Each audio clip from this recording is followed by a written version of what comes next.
Hello, everybody. Welcome to the Season 3 premiere of Mets Off Day Live. I'm your host, Michelle Margaux, joined by SNY contributor Dani Wexelman and Mets radio broadcaster Pat McCarthy. Welcome, guys. Hello. Hello. How are you? I'm good. I like your fancy mic, Pat. Looks good. Thank you. Just trying to remain official.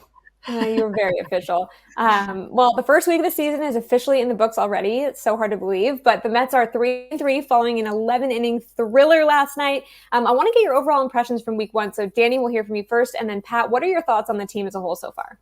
Yeah, I like 500 coming home and then getting a chance to have the home opener here.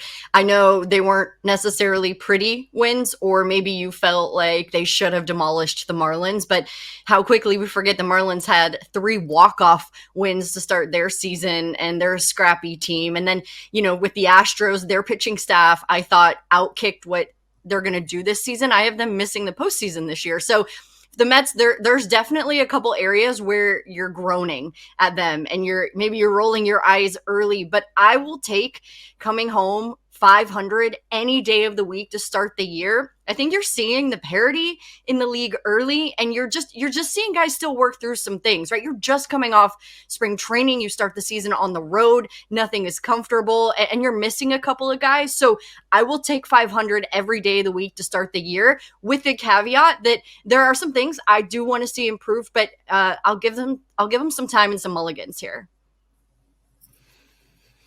Yeah, I think there's going to be growing pains with this team over the first couple of weeks. So the fact that this team went on the road and finished 500, and 500 sounds a lot better than 2 games under. I think this conversation's a little bit different if Pete doesn't come up and hit that 3-run home run in the 8th inning yesterday. The team figured out ways to win. The Marlins, on paper, shouldn't be a very good team, but have somehow figured out ways to win games, taking 3 or 4 from the Pirates and then, almost taking 2 or 3 from the Mets. So it's not a perfect road trip by any means, but heading back to Citi Field 500 for tomorrow's home opener is a pretty good start. And it's like Dani said, they're only going to get healthier. And as this starting rotation gets healthy, as Francisco Alvarez comes back, as Jeff McNeil comes back, this team will be in pretty good shape. Well, one of the most exciting things about the Mets so far this season and off season was Juan Soto. So, Dani, how do you feel about Juan Soto's impact? Yeah, I mean, it's huge. No matter which way you split it, whatever he may be doing on the field, to me, like I said this in the offseason, I think he's more entertaining. Now, don't get that word twisted. He is more entertaining at the plate than Shohei Ohtani. He is a ticket that you put your butt in your seat and you make sure you don't go get your popcorn, your hot dog, whatever you need. Like, he's the guy you have to see. And the fact that he's with the New York Mets for probably the rest of his career, I'm going to guess, I don't care where he is or what he's doing. I don't care if he's taking a ball. The entertainment factor to me is high, right? He gets his first home run out of the way, which is a huge deal. You can see him with the guys in the dugout hanging out. You can see the way that he's already impacting the other guys on the team too. I think that's a really big deal. But the fact that a superstar like this is with the New York Mets, that guy is going to command attention. He's going to be the difference maker. I know that there was a little hang up on the Josh Hader slider away that he chased, right? And had a chance to give them a win against the Astros in that position. But Josh Hader's a really good pitcher. Juan Soto is going to get him next time. And he's already thinking about that too. So for me, the impact is immediate. It happened the second, ink was on that paperwork for him to sign and be a New York Met for the rest of his career. Totally. Down in spring training, I mean, the games were electric because Juan Soto was there. Pete Alonso has already been pretty clutch so far this year. What do you think of his heroics? Yeah, so far so good for Pete, whether it was the grand slam in game 1 against Miami or coming up in the massive spot last night, hitting the 3-run home run. This conversation is different if Pete doesn't hit this home run here. It was a 9-pitch battle, and I just think the way that Pete has been able to step up, I think getting that first home run out of the way was huge for him because he can settle in. I would like to think that we're going to see a Pete Alonso that's playing free and easy this season because the pressure's off, right? He's making $30 million. Next year, he's guaranteed to make 24 at the very least, or he can have a monster year and go into free agency and sign an even bigger deal. So if the Mets can get a healthy, impactful Pete Alonso for 162 games, it just completely changes the dynamic of this lineup. And We saw the flair for the dramatics last season in the postseason. We've seen it now 6 games in, and hopefully it's just a little bit of a taste of what we're going to get. If I could, Michelle, quickly about that, I see it a little differently. I kind of feel like the pressure is on him because he does want to be a Met for life and he wants to have his career finish here. So I kind of feel like there's a different pressure. I think it's different than a contract type year pressure. I think it is, hey, I need to show them still, even with the career that I've had, even if I am potentially going to own the all-time home run record for this team, I feel like he has something to prove because he, of everyone on this team, has the most to lose. Of all the guys in this lineup who are a part of this staff, to him, like his legacy and wanting to be with the Mets for his whole career hinge on how he does. So I kind of like it. It feels like he's externally motivated. I'm sure internally as well, but I like the external motivation because he's delivering and he looks really locked in. Like if you get this version of Pete for almost 162, I think he could be in the MVP conversation. Super good point. Also, I did not mean to not point out the fact that you also have a very official microphone. I just didn't see it in the shot. So I'm the only one who doesn't have one. Okay. You guys are both very official. Dani, sticking with you here, though, Francisco Lindor's had a pretty eventful last week. His wife gave birth to their first son, Koa. So congratulations to the Lindor family. He was off to a slowish start, though. Yeah, the slow start and the uncharacteristic errors too. I think you look at it and you listen to the broadcast and mistakes can be made. They can happen. I can't even imagine, Michelle, and you can speak to this. I can't imagine having to show up and do your job in front of hundreds of thousands or millions of people while your family member just gave birth, right? For you, like you are the one doing that. And for Lindor, that's his wife. And I'm sure that he wanted to be there a little bit longer. I'm sure that he wanted a little more time or just to support her. And then he's got to go out and put a bat and glove in his hands. I have no idea what that must feel like, but it's not easy. There's nothing in my eyes to worry about with Francisco Lindor. Every year, right, we pick apart his game because that's what you have to do to find any flaws in it. You have to literally take the microscope and find a way to dig in and see if, he wasn't exactly perfect here. To me, the dude is so accountable for himself. And you heard him even holding other guys accountable, right? Mark Vientos saying Lindor came up to me after I didn't hustle down the line for the infield hit. To me, like he's doing just fine. He just had the birth of his child. There's a lot going on in his mind, but I'm not worried about him at all. That's also a very captain-like action, to kind of call guys out and make sure that they're running all the way through. It's a good example. Pat, what about Brandon Nimmo's performance? Yeah, I think with Brandon Nimmo, he hits the back-to-back home runs in the first 2 games of the Marlins series, but for him, it comes down to just being healthy. And the fact of the last week of spring training, we saw him out there for 9 innings defensively because there were question marks whether he was even going to be able to play defensively or he was going to be a DH for the first couple of weeks as he deals with the knee inflammation and the plantar fasciitis that he dealt with during the offseason and during the postseason. So I think with Brandon Nimmo, it's going to take some time. I think he's adjusting to this new role in the cleanup spot. He's going to have a lot of traffic on base. That was one thing that we saw with him and Mark Vientos, is that throughout this entire season, there are going to be guys on base ahead of him. So it's up to Brandon to cash in and potentially drive in 85, 90, 100 runs. I think Brandon's going to be just fine. I think for him, the key is just staying healthy.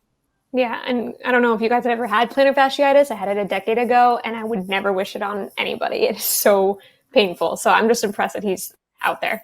Their defense has been shakier than expected, though, and Dani mentioned it. Lindor committed the 2 errors in Game 2 against the Marlins. Mark Vientos also had a few questionable plays at third. The defense did come through with 2 huge plays at the plate last night, but Dani, what is your take on the Mets' defensive lapses so far? Yeah, and they struggled with this last year, too, outside of Francisco Lindor and when Harrison Bader was playing center field. They really did struggle. They weren't, I would say, above average defensively, especially when you compare them to the rest of the league. Here's why I'm concerned, is because their starting pitching staff is first in ground ball percentage. And Clay Holmes is also first. He's third in that. And the team is overall first with their staff, right? So you're getting a lot of ground balls from your starting pitchers. You got to make those plays, right? The defense, to me, like that wins ball games. It's the little moments in the game. It's the difference a lot of times times when you win and lose is you can look back and see that miscue. And sometimes that carries over to guys at bats too, right? So I am mostly concerned because their pitching staff is doing a great job of getting a lot of ground balls. The defense behind them has got to shore it up. That's been a point of emphasis for the Mets for a long time. I can think back 3 and 4 years ago during the Billy Epler era. That's why Brett Beatty and Mark Vientos weren't coming up, right? Is because their defense wasn't there. That's down in the farm system, something that they are emphasizing. And so this has to get figured out soon. If they want a chance to get to October, they have to take advantage too of the Braves, right? Starting the season the way that they have, having the Nationals in this division. If you're making mistakes defensively, that is a panic for me, way more than the offense starting slow or the fact that their batting average, I think, is 188. I don't care about that right now. I care about the fact that you can't make the routine ground ball plays. Patrick, what do you think? I mean, do you think this is just early season rust, or do you think it's a sign of deeper issues? Yeah, it has been a point of emphasis for this organization to have a strong defense, which is why they brought in guys like Jose Siri, why they brought Harrison Bader in last year, brought Tyrone Taylor in, and others. So I do think it's something that the Mets are going to have to shore up because defense wins championships like it does in most sports. It's a great luxury to have, and you can't afford to give teams extra outs. We've seen it so far come back to bite the Mets over the last couple of games. Fortunately, yesterday they were able to come through with the big hit, and it didn't matter. But overall, they have to clean things up defensively. They have to figure out a way to make the routine play. You don't need guys to make the above and beyond plays, but simply you have to make the routine plays because Danny's right. There's a lot of ground ball pitchers on this team, and there's going to be action behind them. They're not necessarily going to strike out a ton of guys. And if the ball's put in play, pitchers did their job, especially if it's weak contact, and then the defense has to get the job done. Switching gears, though, Luis Torrens entered in the 8th inning of last night's win, delivered a key hit that sparked the rally before Alonso's home run. He's also 3 for 3 throwing out base stealers on this season. So, Danny, how do you think that Torrens has filled Alvarez's absence? You guys, I just want to say I didn't give this guy enough love. I did not realize or respect the game of Luis Torrens, and I am so sorry about that because when this dude is behind the plate, do you see how fast his catch and release is when he throws it down? Like, that's elite. What he's doing is elite in the game, and he may not be a guy that we talk about a ton when it comes to elite catchers, but it's time that we do because he has done something. And we go back to the defense, right? He's bailing his defense out. He's bailing his pitcher out when a guy gets on. That is such a weapon for this team. And I am so glad he's a New York Met. I am so glad he is in there. He isn't necessarily Francisco Alvarez, who is younger, right, and up and coming, but he's doing a hell of a job right now. I think he's doing the best job you could ask of someone to come in and do this kind of job with this staff. Like, I am so impressed by him, and they should be so grateful to have that guy, not only who's the veteran dude who can be behind the plate with that staff, but knowing that when a guy gets on base, if he even thinks about taking second or third, he's probably going to be out. Yeah, hot take. I think when Alvarez comes back, if Luis Torrens continues hitting, he stays. He remains the starting catcher.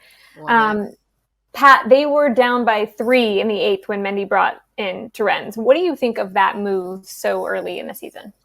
Yeah, I think in this situation, Mendy had said in his post-game press conference that he was going to be aggressive with the pitchers. I think that also means that he was going to be aggressive with the position players, and that meant bringing Luis Torrens in.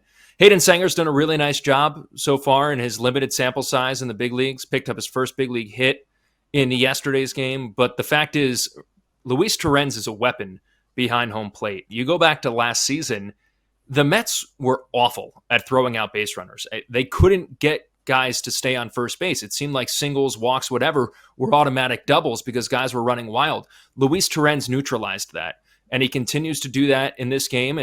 And you think about yesterday, he probably is the number one reason why the Mets were able to win that game outside of maybe Pete Alonso for hitting the 3-run homer, because he's the one that started that rally that led to Pete hitting the 3-run homer.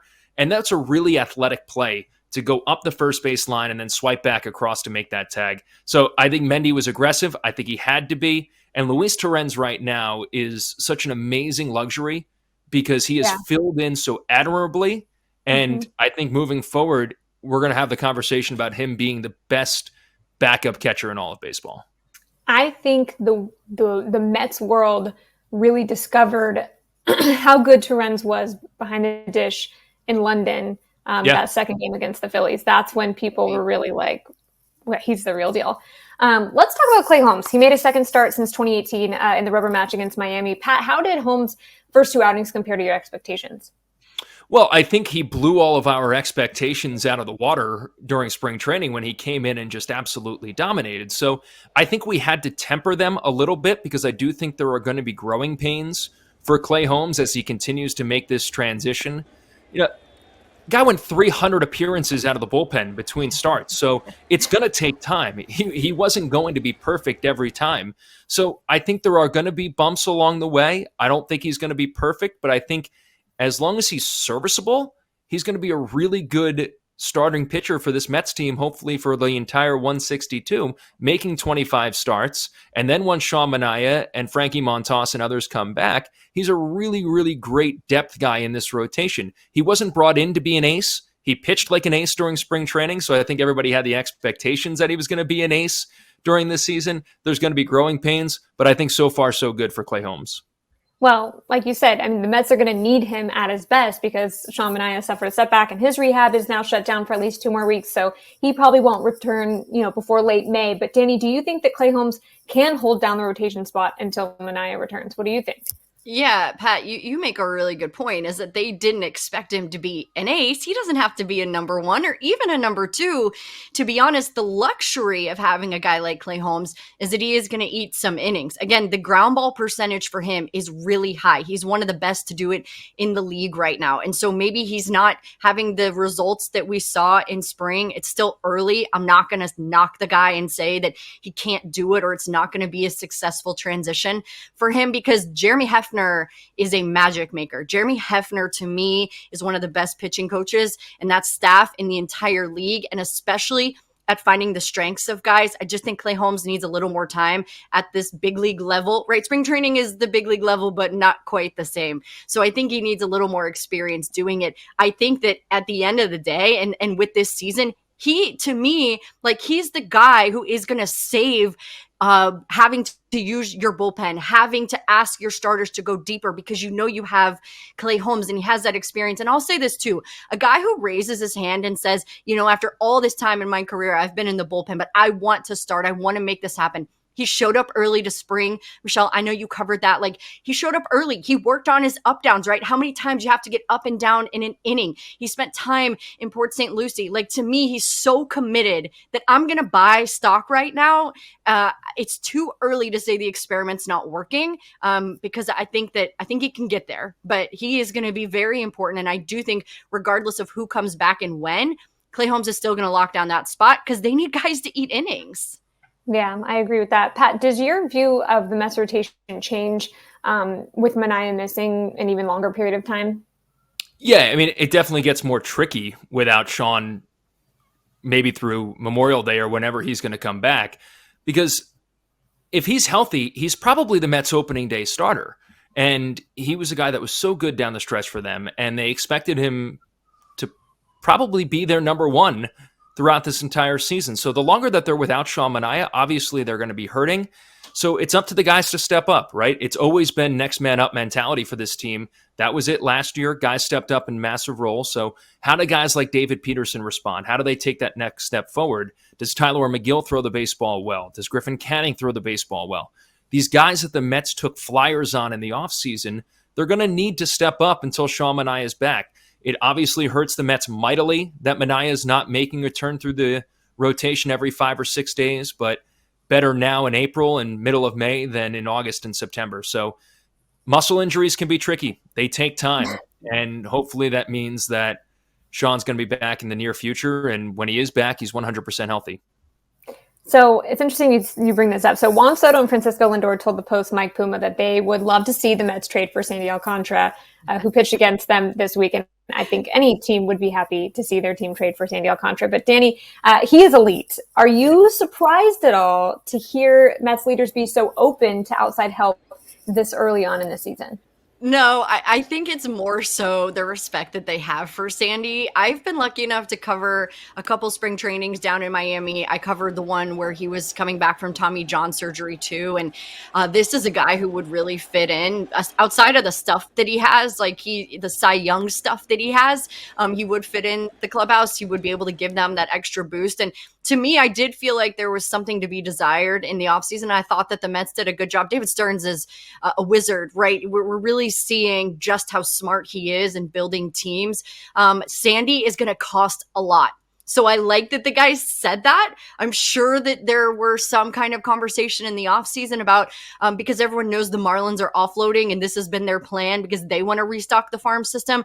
It is going to cost a ton of prospect capital to get a guy like Sandy. I believe he has 2 years left on his contract, not just one. I see Pat shaking his head. So like that's even more expensive. It's not like he's a rental. If they get to the trade deadline and want to make a push for October, this is a guy you'd have for a year and a half under the Mets organization. And so that will cost you a ton. But no, I love that they said it. Like, you should say what you want. And it's not an offense or knock to the guys in the clubhouse. I think it's pretty obvious the Mets are going to need some starting pitching help. And who wouldn't want a guy like Sandy, like you said? Yeah, any pitcher named Sandy is usually pretty good. But do you think it's unfair for us to be talking about bringing in outside help before guys like McGill can't even have a chance to prove themselves? I mean, Danny made a good point. Like, it's not a knock on the guys that are already there. It's more just proving how good Sandy actually is. Yeah, I mean, Sandy Alcantara, when healthy, is a top 5 pitcher in baseball. It's not a knock on the guys that they have there. He's better. And these guys get that. They understand that this is a business, and any opportunity to make a team better, the Mets are going to do it. Danny's right, though. It's going to cost so much to get Sandy Alcantara in the building. And he's not a rental like a Dylan Cease would be or some other guys. He's a guy that you expect to have here for the next couple of seasons. So it is different for players to go on the record when talking about other players on other organizations, but it's obvious when you watch Sandy Alcantara pitch that as he comes back from Tommy John surgery, he's the same Sandy that we saw win a Cy Young back in 22. He would help this team mightily. There's nobody on this roster that would disagree with that. There's nobody in the media that would disagree that Sandy Alcantara would make this team a much better team. There was always talk about the Mets acquiring an ace. And Sandy Alcantara, if you acquire him, he is an ace. Yes, he is. We're going to switch gears to the middle infield here. Jeff McNeil continues his rehab. Luis Angel Acuna and Brett Baty have been platooning at second base. So Pat and then Danny, how do you see the second base situation evolving as the season progresses? Well, I think when Jeff McNeil comes back, Jeff McNeil is the second baseman for this team. And it'll be Jeff's job to lose because the track record's there. It was going to take Baty or Acuna running away with this job while Jeff is hurt to maintain second base full time. The Mets have invested a lot of money in Jeff McNeil. He's a former batting champion. And at the end of the day, a healthy and productive Jeff McNeil makes this team a much better team. It adds a ton of depth in this lineup. But that's not to say that those guys aren't going to get opportunities to play, because one of Jeff's greatest assets is his versatility, that you can send him out to the corner outfields if you need to, and he's going to be an upgrade defensively. That's how good he is. So playing out long-term, I think once Jeff's back, it's Jeff's job. It's just a question of, are one of these two guys going to make that decision a lot harder on the Mets front office and Carlos Mendoza? It's definitely Jeff's job.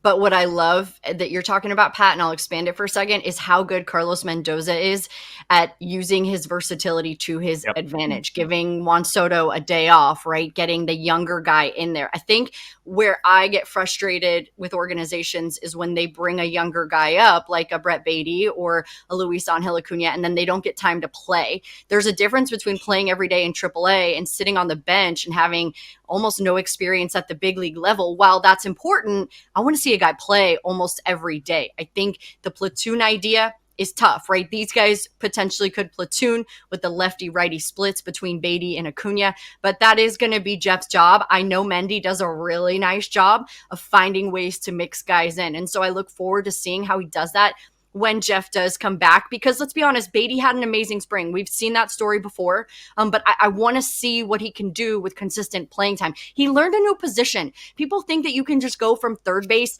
to second base and it's nothing. It's not. It's tough. You're turning a double play, right? You're covering first base. Everything is a little bit different there, and your relays are different. You're thinking about a lot of different things at second base. So I give him so much respect and credit for learning that spot. And for Acuna, if he can play short, he can play second. He can fill in for Lindor. We saw him do it late in the season last year and do a nice job. And so I want to see them get more opportunities and take advantage of time right now, even if they're not hitting out of the park yet.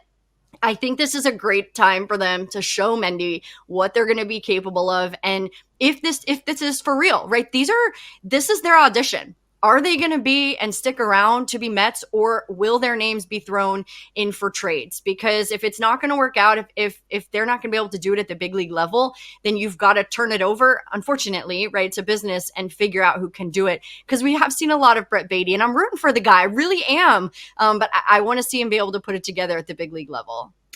Let's talk third base and Mark Vientos.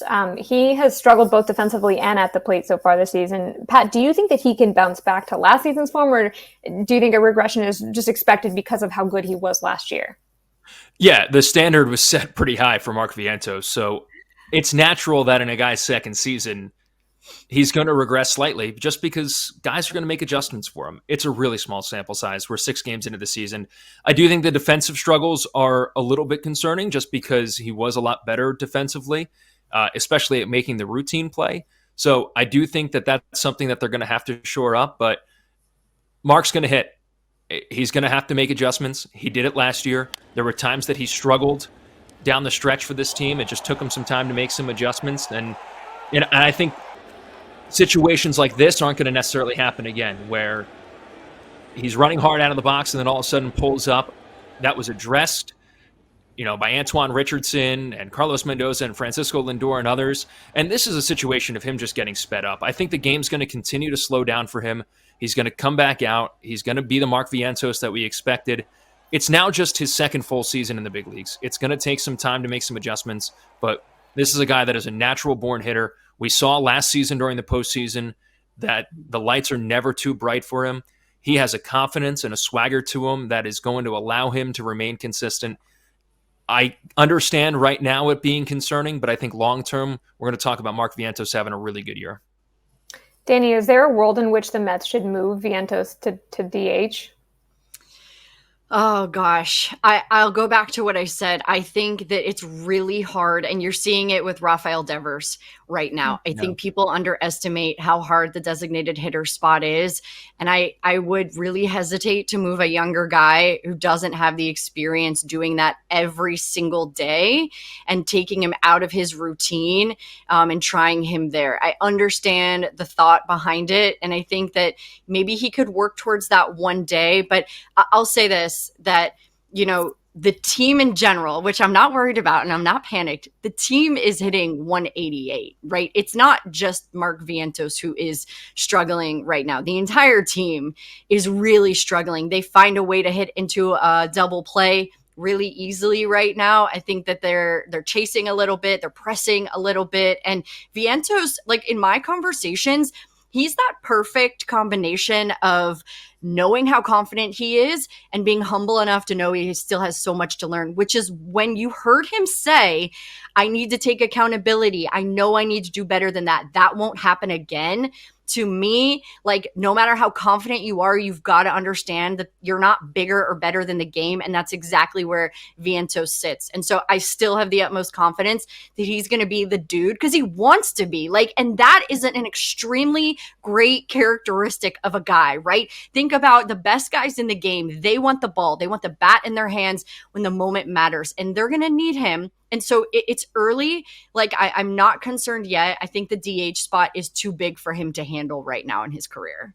Well, Danny, you mentioned it a little earlier in the show. The Braves have shockingly started 0-7. They were NL East favorites, but it seems that injuries and Jurickson Profar's 80-game suspension have taken a toll. What's your assessment of the Braves' slow start here?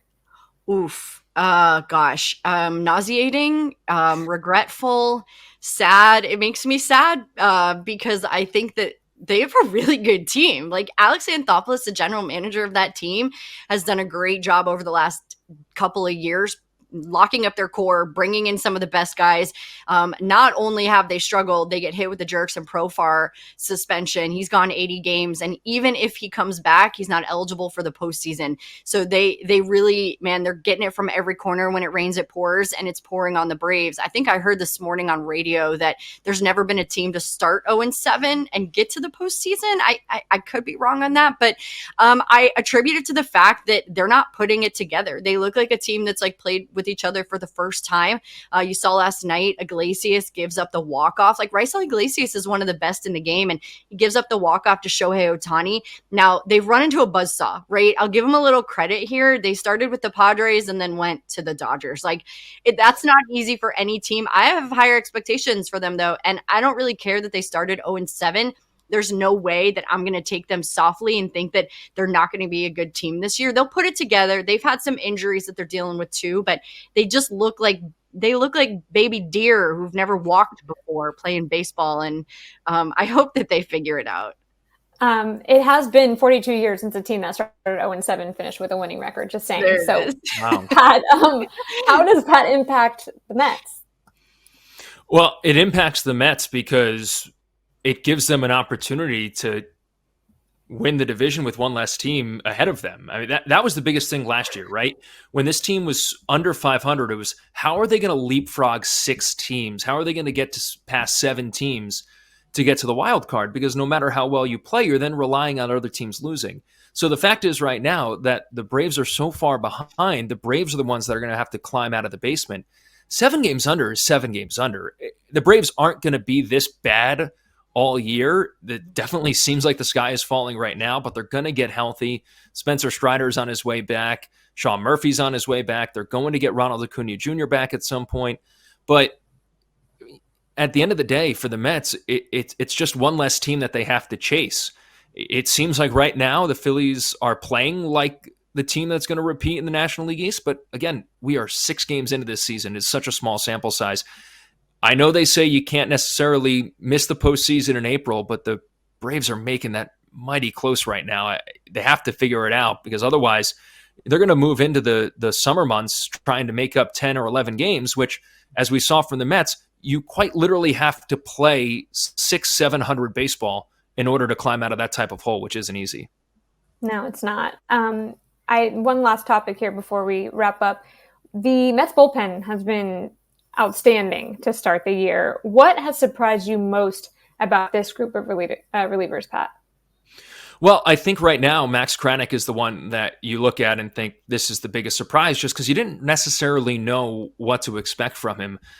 A guy that hadn't pitched in the big leagues in 3 seasons, was really impressive during spring training, but hasn't even been a full-time reliever for over a year. So you didn't necessarily know what to expect from him, but they're in the position that they were in yesterday because of what Max Kranick did 2 days prior. The fact that he went out and gave them 3 innings meant that they had a fully rested bullpen going into yesterday's game. So Clay Holmes gives just 4 2/3, and Mendy's able to be really aggressive and run through his entire pen, knowing that they had the off day today and knowing that they had a fully rested bullpen. So outside of the situation where Danny Young had some issues in mop-up role in the first game of the Marlins series, this bullpen has been absolutely spectacular. And moving forward, they're going to need them, because pitchers aren't necessarily going to go 6 or 7 innings every single time. The Mets are going to need 12 or 15 outs from the pen consistently. And so far, this bullpen looks like it's capable of doing so. Danny, I mean, we can attribute a lot of these successful happenings, whether it's offensive or relievers turning into starters, to David Stearns. What makes David Stearns such a strong evaluator of relief talent in particular? Well, I think when it comes to his roots in Milwaukee does one of the best jobs drafting guys. You want to know why? Is because they often can't lure the big free agent to come and play in the middle of the country, right? So you have to develop them. And then, for example, you give Jackson Chourio a long-term extension because you want to keep your talent there. And so that's the mindset he has now in the largest market in the country, with the biggest and deepest pocketbooks in the country, right? With Steve Cohen at his side. And So he's got the mentality of finding the best of guys. And when he says, hey, we're going to bring in Max Kranick, or we're going to pick up this guy, you maybe sit back at home on your armchair, and I do too. And I think, what is going on? What is David Stearns thinking?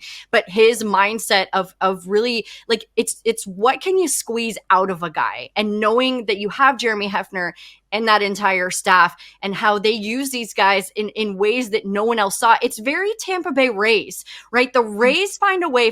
If the Rays are interested in a guy, it's because they've identified something, and David Stearns does the same thing. To me, it's that small market, medium-sized market mentality, knowing that you got to get the best out of everyone you bring in. And how can we find a guy that no one was paying attention to and bring him here and help us out and kind of revamp him a little bit? So I just think it's the mentality that he's had. Like, he is a genius at what he does, and he's doing it in a way that he's saving a couple bucks too. Because I have a feeling down the road, I know it's funny, right? I have a feeling down the road that there's going to be some more splashes outside of Juan Soto that's going to cost the Mets some money. And David Stearns is finding ways to say, hey, let me help you out in this department so that we can spend big, continuing to spend big for the Mets. He's so good at thinking outside the box. Okay, before we go, the most important question of the entire show. The home opener is tomorrow against Toronto. Who is winning the inaugural 5 boroughs race? Oh, God. How does Queens not win the first one? Yeah. And the other thing too is Manhattan and the Bronx, as a giraffe and a skyscraper, a little top heavy. I worry about them falling over. You've thought about the physics of it all. That's nice. Yeah, it's got to be Queens. It has to be Queens for the first one. And if it's not, I mean, don't put your money on that. I don't believe anything I say. Pat and Michelle for sure. But if it's not Queens, that's like the greatest tragedy of the year, I feel like. I feel like we need odds. You know what I mean? Like, what does Vegas say? There's somebody out there. There's somebody out there that probably has them. Like prop bets. This is great. All right. That is going to do it for us here on Mets Off Day Live. Thank you so much, Danny and Pat, for joining us. You can catch our next episode on Thursday, April 10th. You can also watch Blade Tidwell and the Syracuse Mets on SNY at 6:35. Always a pleasure. Thanks so much. Thank you. See ya.